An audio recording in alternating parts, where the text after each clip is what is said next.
अगर आप किसी स्पोर्ट में अच्छा करते हैं, एक्सेल करते हैं, बढ़िया लेवल पे जाके compete करते हैं, तो ऐसा माना जाता है कि उस स्पोर्ट से आपका करियर, आपका फ्यूचर काफी हद तक सिक्योर होगा और ऑब्वियसली आपके हेल्थ और फिटनेस लेवल भी इंप्रूव होंगे, क्योंकि मोस्ट स्पोर्ट्स डिमांड करते हैं कि आप एक बहुत स्ट्रिक्ट ट्रेनिंग रेजिमेंट फॉलो करें, उसके साथ एक क्लीन डाइट को फॉलो करें, that improves your overall health and fitness. But दोस्तों, बॉडी बिल्डिंग इस मामले में बाकी स्पोर्ट्स से काफी अलग है और यूनिक है।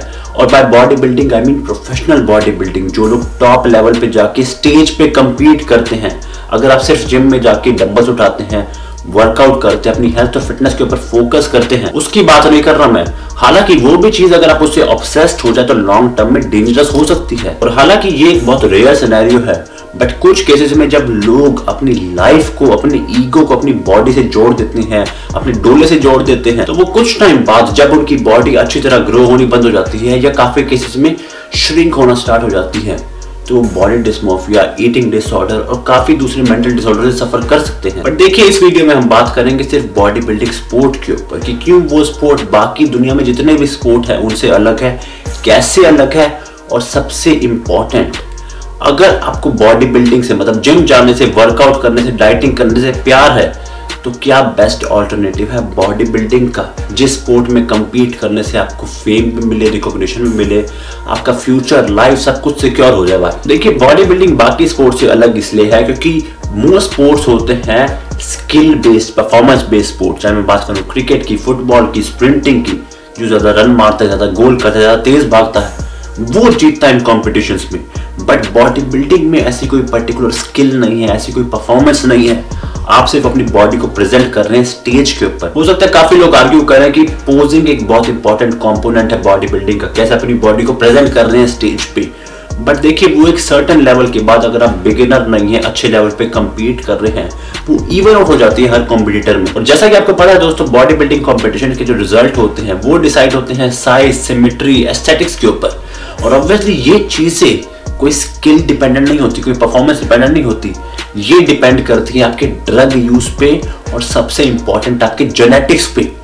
ड्रग और जेनेटिक ओरिएंटेड स्पोर्ट है भाई बॉडी बिल्डिंग, स्किल ओरिएंटेड नहीं है, परफॉर्मेंस ओरिएंटेड नहीं है। बाकी स्पोर्ट्स की तरह जिसमें अगर आपके जेनेटिक्स है, अगर आप ड्रग यूज भी नहीं कर रहे, तब भी आप एक अच्छे लेवल पे जाके compete कर सकते हैं, अपनी स्किल्स को इंप्रूव करके, अपनी बैटिंग स्किल को इंप्रूव करके, फुटबॉल स्किल्स को इंप्रूव करके, अपनी स्प्रिंटिंग स्पीड को इंप्रूव करके। और देखिए, मैं ये चीज डिनाई नहीं कर रहा कि बाकी स्पोर्ट्स में एथलीट्स ड्रग यूज नहीं करते हैं, बट बहुत छोटे लेवल पे करते हैं और बहुत मॉडरेट डोज में करते हैं और पूरे साल नहीं करते बॉडी बिल्डर्स की तरह। और जेनेटिक्स का रोल तो देखिए ना के बराबर होता है मोस्ट स्पोर्ट्स में, बट बॉडी बिल्डिंग में जेनेटिक्स और ड्रग यूज, ये आइदर और नहीं है भाई, दोनों को आपको यूज करना है। जेनेटिक्स के साथ आपको ड्रग्स भी यूज करने हैं।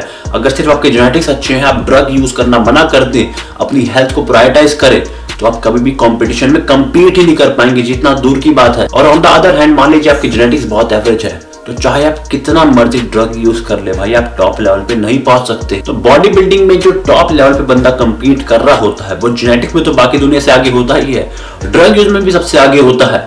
और इसलिए कोई पर्टिकुलर स्किल नहीं है कि बॉडी बिल्डर कहे कि मैं ये चीज में बहुत अच्छा हूँ इसलिए मैं बॉडी बिल्डर हूँ।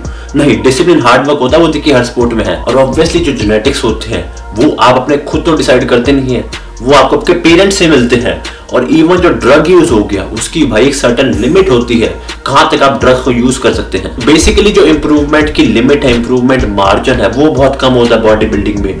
आप इतना ही ड्रग्स ले सकते हैं, इतना ही वर्कआउट कर सकते हैं, इतनी डाइटिंग कर सकते हैं, इसके अलावा कोई स्किल नहीं है, कोई परफॉर्मेंस नहीं है जिसके ऊपर आप काम करके उसे इंप्रूव कर पाए। और देखिए, एक्सेसिव ड्रग यूज तो आपकी हेल्थ और फिटनेस लेवल को खराब करता ही है, बट इसके साथ जब आप ऐड करते हैं एक एक्सेसिव बॉडी वेट, जो बॉडी बिल्डर्स का होता है 100, 110, 130 किलो के भाई आपको बॉडी बिल्डर्स मिलेंगे। हालांकि उनकी बॉडी में फैट बहुत कम होता है, मोस्टली मसल्स ही होती हैं, बट स्टिल वो 130 किलो श्रेडेड बॉडी उतनी ही अनहेल्दी है जितनी 130 किलो की ओवरवेट ओबीज बॉडी। और ऑब्वियसली हेल्थ इश्यूज के जो रीजन होते हैं, कारण होते हैं एक ओबीज बॉडी में वर्सेस एक श्रेडेड बॉडी में, वो डिफरेंट होते हैं। But fact of the matter दोस्तों यही है कि जब आपका बॉडी वेट एक सर्टेन लिमिट से ज्यादा हो जाता है, तो ये चीज मैटर नहीं करती कि भाई 130 किलो में मसल कितनी है, फैट कितनी है, आपने एक्सरसाइज करके मसल बनाई है या फालतू का जंक फूड खा के फैट गेन किया है। दोनों कंडीशंस में एक्सेसिव वेट आपकी बॉडी के ऊपर, ऑर्गन्स के ऊपर बहुत नेगेटिव इफेक्ट डालता है। और एक अच्छी डाइट फॉलो करने की वजह से, एक्सरसाइज की वजह से जो आपको बेनिफिट्स मिलते हैं कोई मतलब नहीं रहता भाई, क्योंकि आप ड्रग्स इतने ज्यादा यूज कर रहे हैं उस पॉइंट पे, आपका बॉडी वेट इतना हो गया है। और देखिए जो हेल्थ इश्यूज एक बॉडी बिल्डर फेस करता है अपने बॉडी वेट की वजह से या ड्रग यूज की वजह से, उन सबको अगर मैं कवर करने बैठूं तो भाई 5 घंटे की वीडियो बनेगी। क्योंकि देखिए आपकी बॉडी की ऑलमोस्ट हर चीज, हर ऑर्गन ऊपर से लेकर नीचे तक सारी इफेक्ट होती है ड्रग यूज की वजह से। बट अगर मैं 3 मेन फंक्शंस की बात करूं, पहला है आपका रिप्रोडक्टिव सिस्टम। सिंपल भाषा में बताऊं तो आपका जॉनी काम करना ही बंद कर देता है, या अगर कुछ टाइम बाद मेडिकेशन की वजह से वो काम करना स्टार्ट भी करता है तो उसको कोई फायदा नहीं रहता।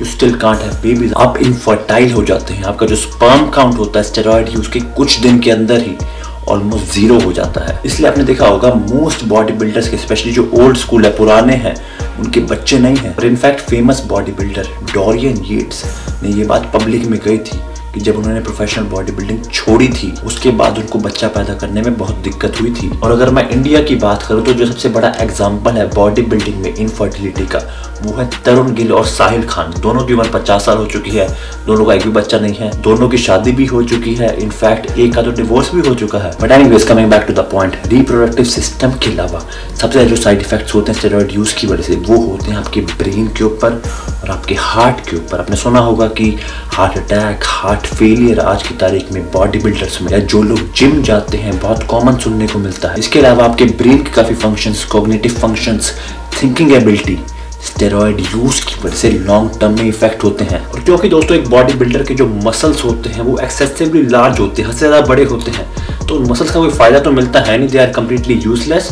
बट सबसे इंपॉर्टेंट उनका नुकसान आपको जरूर झेलना पड़ता है, क्योंकि आप मोस्ट स्पोर्ट्स में अपनी फ्लेक्सिबिलिटी को, मोबिलिटी को लूज कर देते हैं। इसके अलावा जो आपकी स्पीड होती है, जो काफी स्पोर्ट्स में, स्पेशली जो कॉम्बैट स्पोर्ट्स होते हैं उनमें बहुत इंपॉर्टेंट होती है स्पीड, वो बहुत कम हो जाती है क्योंकि मसल मास इतना बड़ा हो जाता है भाई। कहने की बात यह है कि बॉडी बिल्डर्स के जो मसल्स होते हैं वो सिर्फ दिखाने के लिए होते हैं, उनको कोई फायदा नहीं होता, नुकसान ज्यादा होते हैं। और इन्हीं रीजंस की वजह से कोई भी गवर्नमेंट बॉडी बिल्डिंग को एनकरेज नहीं करती, सपोर्ट नहीं करती। और इवन एज ऑडियंस बहुत कम लोग रिलेट कर पाते हैं बॉडी बिल्डिंग कॉम्पिटिशन से। बाकी स्पोर्ट से फिर भी लोग कर लेते हैं, बचपन में छक्का सबने मारा होता है, गोल सबने किया होता है, दौड़ सबने लगाई होती है मैदान में। बट ऐसी बॉडी जो बॉडी बिल्डर्स की होती है कॉम्पिटिशन्स में, वो डे टू डे लाइफ में या जो लोग जिम जाते हैं वहाँ पर भी देखने को बहुत कम मिलती है। और देखिए जब गवर्नमेंट आपको सपोर्ट नहीं करती है, ऑडियंस आपसे रिलेट नहीं कर पाती है, ऑडियंस भी आपके लिमिटेड है, मोस्टली सोशल मीडिया पे ही है, तो इसका डायरेक्ट इफेक्ट पड़ता है बॉडी बिल्डिंग कंपटीशन के रेवेन्यू पे, मतलब बॉडी बिल्डर्स के फाइनेंसेस पे, जिसकी वजह से बॉडी बिल्डर का कभी भी फाइनेंशियल फ्यूचर सिक्योर नहीं हो पाता। और देखिए क्योंकि बॉडी बिल्डिंग एक बहुत एक्सपेंसिव स्पोर्ट है, जो आपका खर्चा होता है डाइट पे, सप्लीमेंट्स पे, बाकी एनाबॉलिक्स पे, वो बहुत ज़्यादा है। आई थिंक हमारे एक बॉडी बिल्डर है इंडिया के, नितिन चंदीला, उन्होंने एक वीडियो में कहा था कि उनका एक दिन का खर्चा है ऑलमोस्ट 10,000 रुपये। जो मेरा आज का डेली का खर्चा अगर मैं आप लोगों से शेयर करूं, बिल्कुल ओपन बताऊं, तो आप लोग बोलो, शायद बहुत से भाई मेरे बिलीव भी ना करें कि इतना होगा।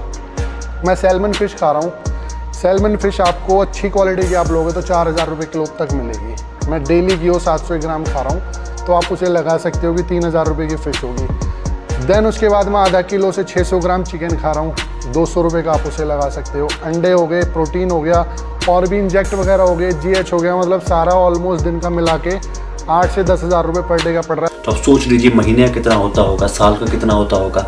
और रेवेन्यू आपको पता ही है कि बॉडी बिल्डिंग कॉम्पिटिशन जीत के आपको कितना मिलता है, वैसे 1 लाख 2 लाख जो आपका एक महीने में ही खर्च हो जाता है। अब हो सकता है काफ़ी लोग कहें कि बॉडी बिल्डर को कॉम्पिटिशन जीतने पर रिकॉग्निशन मिलती है, ब्रांड्स मिलते हैं, प्रमोशंस मिलते हैं, बट देखिए वो सारी चीज़ें आप एक ऑनलाइन फिटनेस इन्फ्लुएंसर बन के भी कमा सकते हैं। उसके लिए आपको स्टेज पे चढ़ने की ज़रूरत नहीं है, उसके लिए आपको अपनी बॉडी को टॉर्चर करने की, इतनी ज़्यादा एनाबॉलिक स्टेरॉइड यूज़ करने की, इतने बड़े अपने मसल्स करने की ज़रूरत नहीं है। लेकिन इंटरेस्टिंग फैक्ट ये है दोस्तों कि भले ही बॉडी बिल्डर्स इतने रिच नहीं होते, इतने वेल्थी नहीं होते, बट जो बॉडी बिल्डिंग कॉम्पिटिशन्स ऑर्गेनाइज करते हैं लोग, वो बहुत पैसे वाले होते हैं, उनको बहुत पैसा मिलता है। क्योंकि भाई बॉडी बिल्डिंग कंपटीशन खेलने के पैसे नहीं मिलते हैं, जैसे कि बाकी स्पोर्ट्स में क्रिकेट के मैच खेलने पे जो मैच फीस मिलती है वो इसमें नहीं मिलती है। इनफैक्ट आपको फीस देनी पड़ती है कंपटीशन खेलने के लिए, जिसकी वजह से जो बंदा या कंपनी ऑर्गेनाइज कराती है बॉडी बिल्डिंग कॉम्पिटिशन्स, वो तो जरूर पैसा कमाते हैं, but body builders in fact loss में ही रहते हैं। और इन सभी रीजंस की वजह से दोस्तों मैं एडवाइस करता हूँ यंग लोगों को कि आप बॉडी बिल्डिंग को एज अ हॉबी देखें,